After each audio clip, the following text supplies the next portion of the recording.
მათე 15 წლამდე იცოცხლებს. სწორედ ეს საშინელი სიტყვები უთხრეს მედიკოსებმა ბავშვის საბრალო დედას მისი დიაგნოზის გათვალისწინებით. წარმოიდგინეთ, დედას წინასწარ აცნობებენ, რომ ის შვილს სიცოცხლის მხოლოდ რამდენიმე წელი დარჩა. ამის გააზრება მას კი შესაძლოა ჭკუიდან გადაიყვანოს ადამიანი. მათეს წინახევრის ასაკში ძვლების დაშლა დაეწყო და წელს ქვემოთ პარალიზებული გახდა. საბრალო ბავშვი მუხლებზე ხოხვით გადაადგილდება. ვერაგი დაავადების გამო მეხსიერებაც წაერთვა. მხოლოდ ეს კადრიც საკმარისია იმის მისახვედრად, თუ როგორ იტანჯება 7 წლის მათე. ბავშვს თავისი თანატორების თამაშს აივნიდან მაინც უყუროს. ამიტომ ბიჭუნა უკანასკნელი ზარებით ცდილობს, რომ კედელზე ასოცდეს. ეს კი მათეს დაიგო 9 წლის მეგია. შეხედეთ, კლავთან როგორი დახეულია ბავშვის მაისური.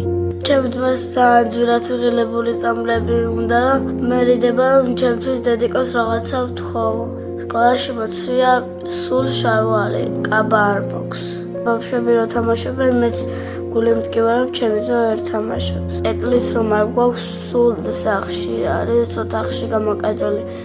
დედიკოს იმდენი ფული არ აქვს, რომ ეტლი უყიდოს.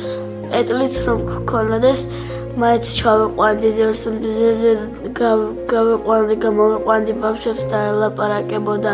ზღვის სანაპიროზე გავიყვანდით, რომ ეტლი ქონოდა. ვინ იცის, იქნებ საყვარელი მამის შახუტება შვება მოეტანა ბიჭუნასთვის, მაგრამ თვეების წინ მამა მოჯახი მიატოვა. ვერაგი დაავადების გამო მათე ყოველდღიურად კარგავს მხედველობას. ბავშვს უკვე ფერების აღქმაც კი აღარ შეუძლია. ამ დამხოხებძისენ ფეხები მტკივა. აფელსალი ვერ ვხედა.